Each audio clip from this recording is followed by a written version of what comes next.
하나님의 말씀을 듣기 위한 영적 민감성과 순종이라는 말씀의 제목으로 함께 말씀 나누겠습니다. 하나님의 말씀을 듣기 위한 영적 민감성과 순종. 오늘 말씀 1절 말씀에 보면 이러한 구절이 나옵니다. 아이 사무엘이 엘리 앞에서 여호와를 섬길 때에는 여호와의 말씀이 희귀하여 이상이 흔히 보이지 않았더라.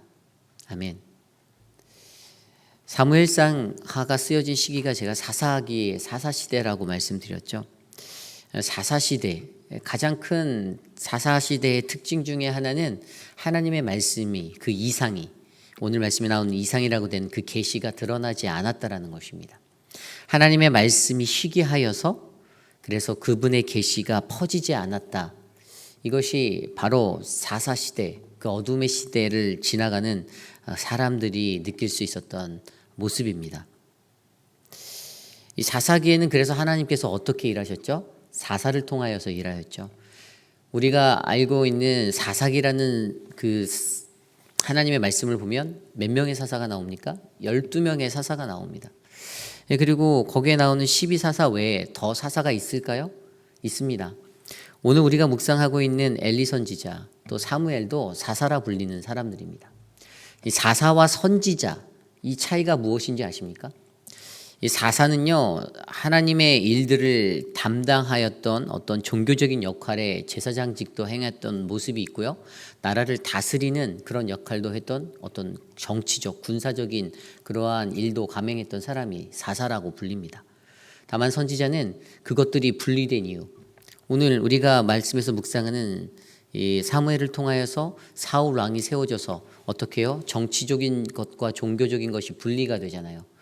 그때부터는 그 사람들을 이사야, 우리가 잘 아는 예레미야, 이런 사람들은 선지자라고 부릅니다. 그 차이가 있어요. 사사와 선지자들의 차이. 그래서 사실 사무엘상에 드러나고 있는 엘리 선지자나 사무엘, 또 사무엘의 두 아들까지 포함하면 총 16명의 사사들이 이스라엘 시대의 사사로 살게 되었습니다. 그런데 사사기의 가장 큰 문제점이 아까 앞서 설명드린 대로 하나님의 말씀이 희귀하여 그분의 계시가 드러나지 않는, 하나님의 말씀을 분별할 수 없었던 영적 어두움의 시간을 지났다라는 것이죠. 그런데 오늘 이 시대를 살아가는 저희들도 한번 우리들의 세상을 살펴볼까요? 조금 아이러니한 것은 하나님의 말씀이 넘치는, 홍수와도 같은 말씀이 넘쳐나는 시대 가운데서도 왜 우리에게는 영적 어두움이 커져만 갈까라는 질문을 우리는 해볼 수 있습니다. 하나님의 말씀을 쉽게 들을 수 있는 어떤 접촉점도 굉장히 많죠. 너무나도 쉬운 그러한 컨택트를 할 수 있습니다. 그런데도 왜 우리는 하나님의 말씀이 희귀하였던 사사기의 그 시대보다 더 치명적인 그러한 어두움의 터널을 우리는 지날 수밖에 없을까요? 과연 여러분들은 이 고민 앞에 무엇을 해결책으로 그 답을 던져보실 수가 있겠습니까? 오늘 우리가 묵상한 사무엘상 3장 1절에서 21절까지의 말씀은 그것에 대한 해답을 우리에게 알려주고 있습니다. 앞서 설명드린 대로 말씀의 제목처럼 하나님의 말씀을 듣기 위한 그 두 가지의 것들을 말해주고 있는데 그것이 바로 영적 민감성 그리고 순종이라는 것입니다. 오늘 우리에게 주시는 하나님의 말씀 안에서 우리는 이 암울하고 영적 어둠의 터널을 지나는 시간 가운데 어떻게 하면 하나님의 말씀을 잘 들을 수 있는지, 그 터널을 빛의 터널로 바꿀 수가 있는지 함께 말씀으로 나누길 원합니다. 오늘 말씀을 보면요, 첫 번째로 우리는요, 그것들을 이기기 위해서 영적 민감성을 가져야 합니다. 영적 민감성. 영적 민감성이 무엇입니까? 소리를 잘 듣는 사람은 청각력이 높다라고 우리가 표현하죠. 그리고 어떤 냄새를 잘 맡는 사람은 후각력이 높다, 후각이 좋구나라고 우리는 표현합니다. 그리고 잘 보는 사람은 저 사람은 시력이 좋다, 이 시각성에 대해서 이야기하게 되죠. 하나님을 믿고 하나님의 말씀을 듣고 그분의 제자로 또 그분의 백성으로 살아가는 그 사람들에게 요구되어지는 한 가지 굉장히 중요한 요소가 바로 영적 민감성인데, 그 민감성은 바로 세상이 주는 어떤 민감성, 인간적인 관계에서 주는 민감성과는 좀 사뭇 다른 겁니다. 여러분들 신앙생활을 잘하려면, 또 이 땅에서 바르게 살아가려면 무엇이 필요합니까? 사람들과의 관계 속에서 어떤 민감성을 가지고 저 사람이 나를 싫어하나 좋아하나 이것들을 가지고 세상을 살아가면 그 인생이 행복한 인생이 될 수 있을까요?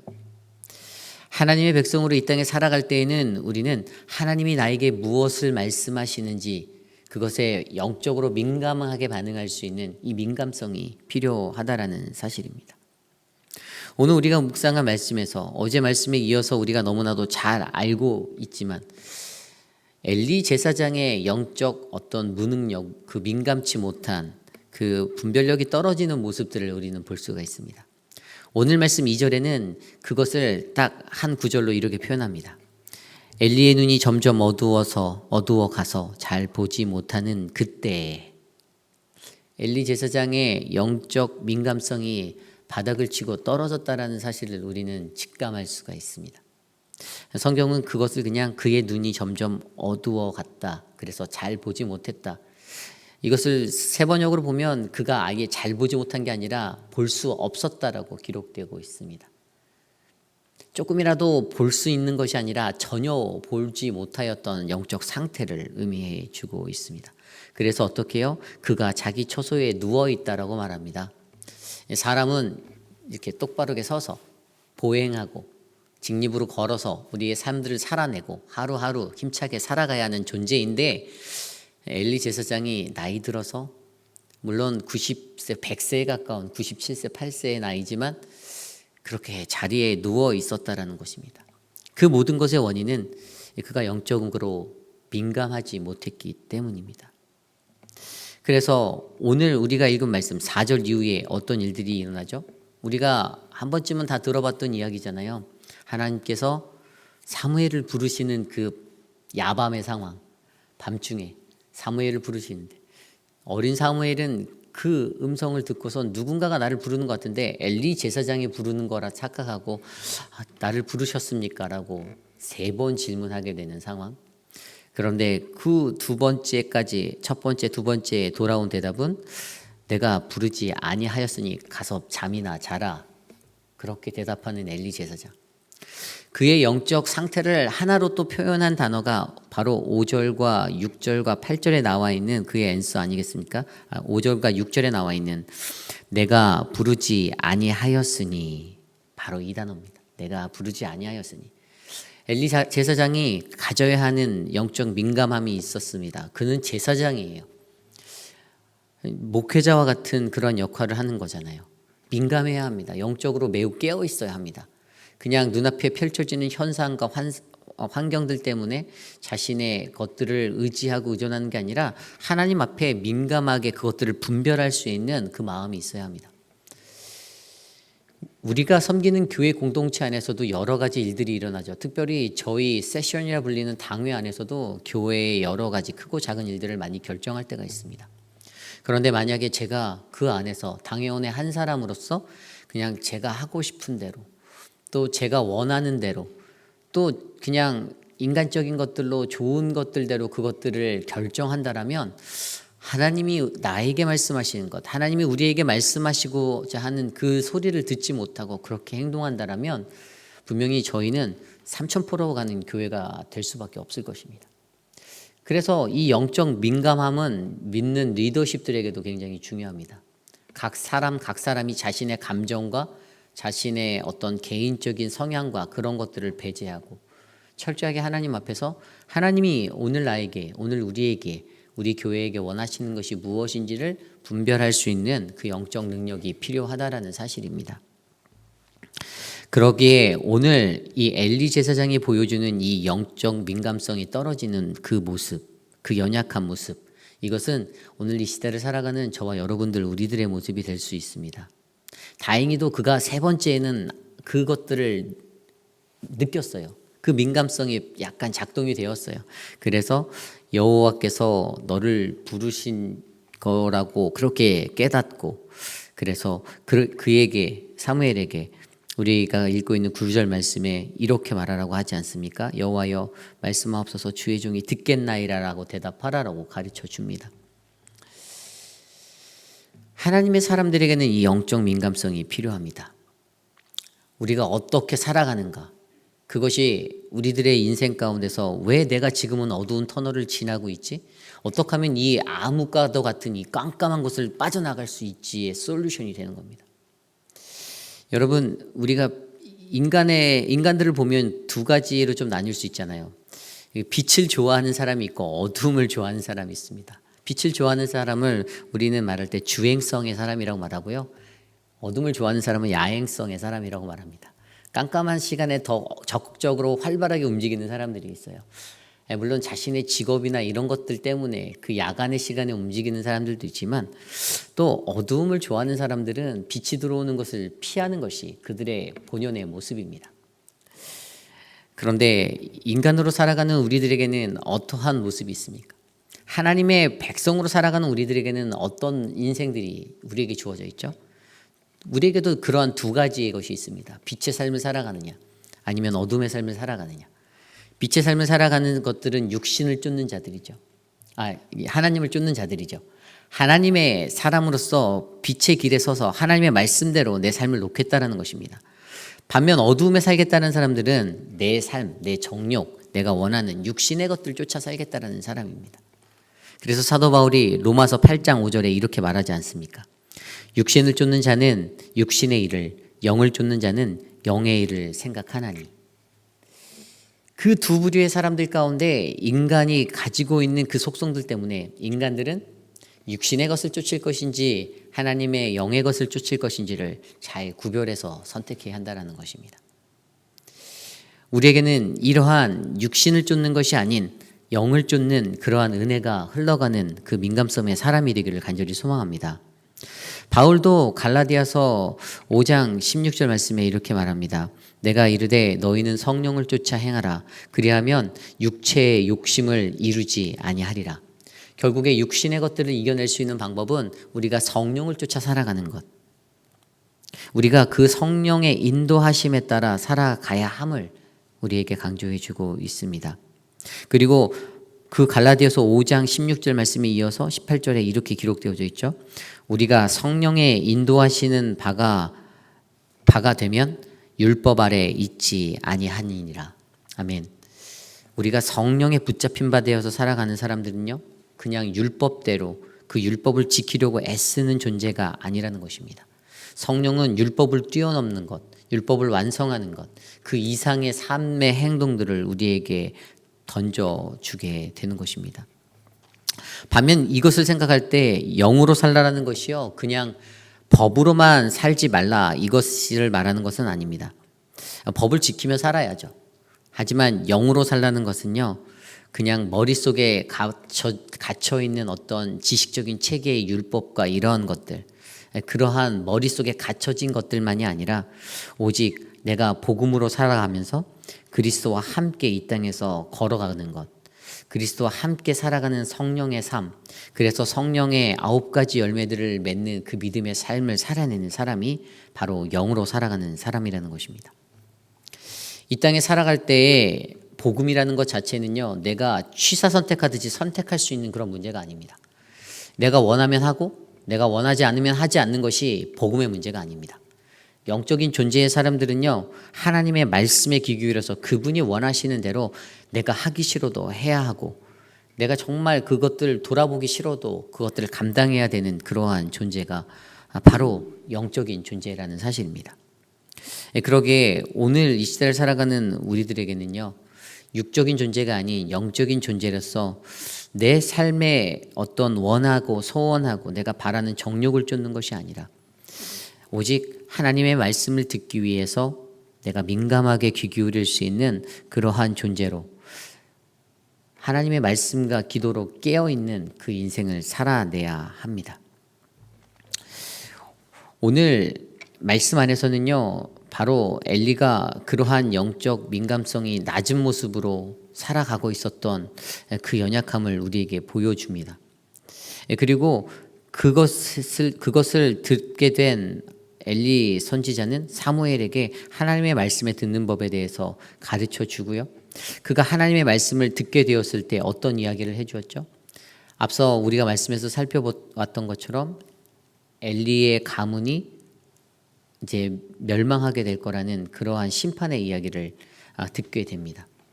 그리고 그 다음 날에 15절 이후에 사무엘이 그 이야기를 듣고 엘리에게 가서 이야기를 하지 못하는 그러한 상황 속에 있을 때 엘리가 자기에게 말해보라고 하고 그것에 대해서 엘리 제사장에게 이야기를 한 사무엘을 우리는 바라볼 수가 있습니다. 그런데 마지막에 조금 의아한 것은 엘리가 그 모든 것들이 18절 말씀에 이는 여호와의 신이 선하신 대로 하실 것이다 라고 그가 고백하는 것을 볼 수 있습니다. 결국 엘리 제사장, 엘리도 자신의 잘못은 인정하고 결국에 하나님의 심판 앞에서 하나님의 영광을 반드시 드러나게 되는 그분의 영광을 고대하는 그러한 인생을 살았다라고 우리는 이해할 수 있죠. 결국 이러한 돌아섬이 있었습니다. 그런데도 아직도 여전히 이 땅에 살아가는 저와 여러분 우리들은요, 그 고대함을 갖지 못한 채 살아갈 때가 있습니다. 여전히 그래서 어두운 터널 가운데 한 걸음 한 걸음을 옮길 때가 너무나도 많습니다. 그러다 보니까 어떻게 됩니까? 우리의 인생이 자꾸만 좌절하게 되고 낙심하게 되고 넘어지게 되는 인생이 됩니다.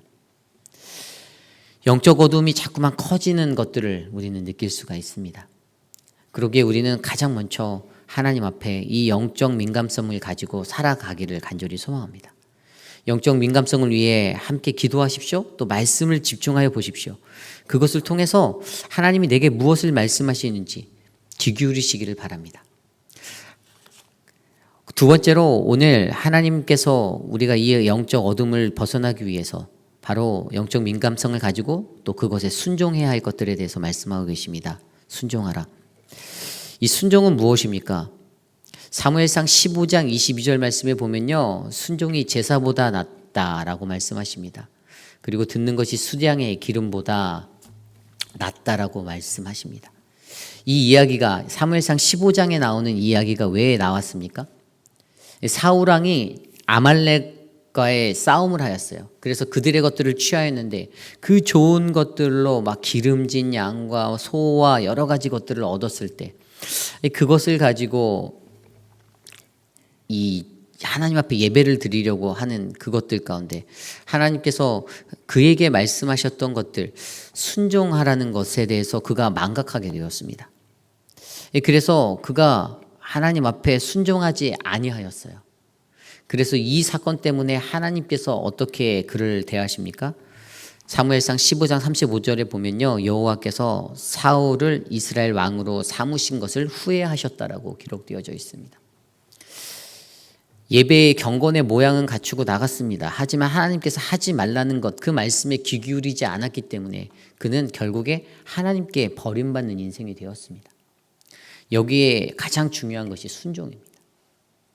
우리가 영적 민감함을 가지고 이 땅을 살아갈 때 우리의 인생이 잘 될 수 있는가 없는가는 거기서 내가 순종할 수 있는가, 그분의 말씀 앞에 어떠한 상황 속에서도 내가 결단하고 따를 수 있는가, 이것을 하나님은 보기 원하신다라는 사실입니다.